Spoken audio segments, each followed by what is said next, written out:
அடுத்ததாக திருமிகு Radhika Ganesh.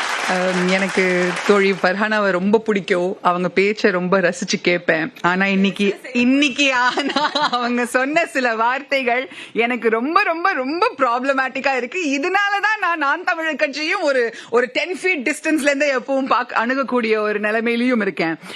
Appeasement politics அப்படின்னு சொல்றோம்ல, இதுவே ஒரு பேட்ரியார்கல் சிந்தனைங்க. பெண்களுக்காக செய்யப்பட்டிருக்கிற ஒரு மிகப்பெரிய ஒரு விஷயத்த அப்பீஸ்மெண்ட் பாலிடிக்ஸ்னு நம்ம மார்ஜினலைஸ் பண்றோம். அப்பீஸ்மெண்ட் இருங்க நான் சொல்றேன். ஒரு பெண்ணுக்கு 1000 ரூபாய் கொடுக்குறீங்க, அதுக்கு பதிலா அவங்களுக்கு ஒரு தொழில் சொல்லி கொடுங்க, இல்லைன்னா அவங்களை வெளியே கொண்டு வாங்க, இதெல்லாம் சொல்றோம். Let us first understand the sociological background behind this 1000 rupees. இந்த 1000 ரூபாய் வெறும் 1000 ரூபாய் கிடையாது. அது ஒரு ரெகக்னிஷன், அது ஒரு ரைட். பெண்களை உலகளவுல இன்னைக்கு இது சஸ்டைனபிள் டெவலப்மெண்ட் கோல்ஸ் அச்சீவ் பண்றதுக்கு எல்லாரும் போராடிட்டு இருக்கோம். உங்க எல்லாருக்குமே தெரியும். அப்படி இருக்கும் பொழுது மிக முக்கியமாக பேசக்கூடிய ஒரு விஷயம் ஜெண்டர் ரைட்ஸ்ல the unrecognition of unpaid care work. அவங்க லக்ஷ்மி அவங்க சொன்னது. அன்பெய்ட் கேர் ஒர்க்னா என்ன? உங்க வீட்டுல இப்ப ஆண்கள் வெளியே போய் சம்பாதிக்கிறாங்க, பல வருஷமா சம்பாதிக்கிறாங்க. அவங்க வெளியே போறதுக்கு அந்த வீட்டுல ஒரு பெண் இல்லைன்னா அவங்களால அது போக முடியாது. ஏன்? சமையல் மட்டும் இல்ல, உங்க துணி அயன் பண்றதுல இருந்து, உங்களுக்கு சுடு தண்ணி வைக்கிறதுல இருந்து, உங்க பிள்ளைங்களை பாத்துக்கிறதுல இருந்து, உங்க வீட்டுல எல்லா வேலையும் செய்யறது பெண்கள். அவங்களுடைய time, labour has to be recognized. So world over we are fighting for recognition of unpaid care work. அத தமிழ்நாடு பண்ணி இருக்கு. இத கொச்சப்படுத்துறத முதல்ல உங்க அரசியலுக்காக நிறுத்துங்க. Let us please stop that. It is not appeasement, it is a right. Okay? The second thing I want to say here, இத நம்ம வெல்ஃபேரை இலவசம் சொல்றதையும் மாத்தணும். இது சோஷியலிஸ்ட் பாலிடிக்ஸ்க்கு ஒரு மிகப்பெரிய ஒரு எதிர்ப்பா இருக்குது. நம்மளை நோக்கி ஒரு ஃபாசிசம் ஃபோர்ஸ் வந்துகிட்டு இருக்கு.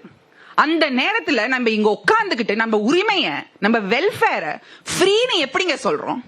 அது ஃப்ரீ இல்ல, அது உரிமை. It is a right, it is a socialist country. I can demand it from my government. நம்ம குரல் எழுப்பினதுனால தான் திராவிட கட்சிகள் யாரா இருந்தாலும் ஒத்தர் மாத்தி ஒத்தர் நம்ம குரலை மதிச்சு அதை மறுக்க முடியாம over and over again welfare policies establish பண்ணிருக்காங்க. மக்கள் அதை உரிமையா பாக்குறதுக்கு எல்லா விதமான உரிமையும் அவர்களுக்கு இருக்கு. ஆனா அது வாக்கு வங்கிக்காக அரசியல் கட்சிகள் பயன்படுத்துறாங்க அப்படின்ற பார்வை இல்லை. நம்ம எலக்டோரல் பாலிடிக்ஸ் தானே பண்றோம், எலக்டோரல் டெமோக்ரஸி தானே. சோ எல்லாருமே எலெக்ஷன் களத்துல தானே இருக்காங்க. இப்ப இவங்க எல்லாம் பேசுறது ஃபேர் கேம். நான் எதிர்த்து அந்த கருத்து மறு கருத்து சொல்றதும் ஃபேர் கேம்.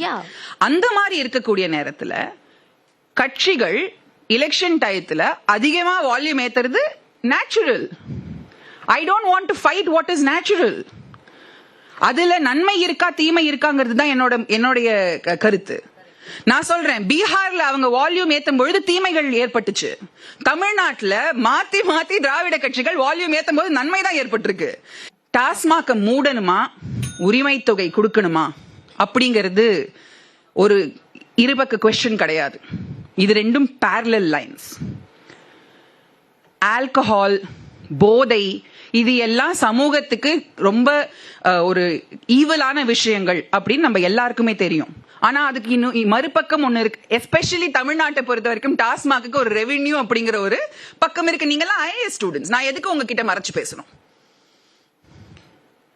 அதே நேரத்துல அந்த சொசைட்டில அந்த பெண்களை அவங்க கணவர்களை ஹேண்டில் பண்ணக்கூடிய அளவுக்கு எம்பவர் பண்றாங்க.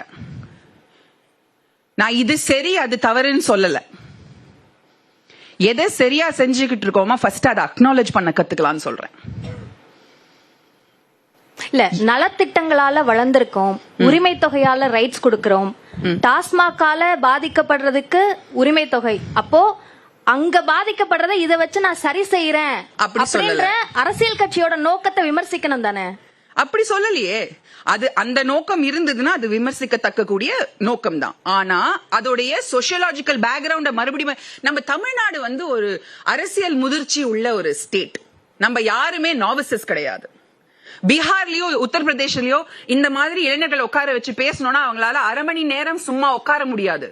ஏன்னா இது நாங்க சொல்ற எந்த கருத்துமே அவங்களுக்கு புரிதலுக்கு உட்பட்டது கிடையாது. இங்க இத்தனை நேரமா நீங்க எல்லாரும் உட்கார்ந்து கேக்குறீங்கன்னா you are all politically mature young people. அதனாலதான் சொல்றேன், அதை அவங்க சொல்ற விஷயங்களை பகுத்தறிவோட பார்க்கக்கூடிய திறன் நம்மளுக்கு ஆல்ரெடி இருக்கு. Let us not degrade ourselves.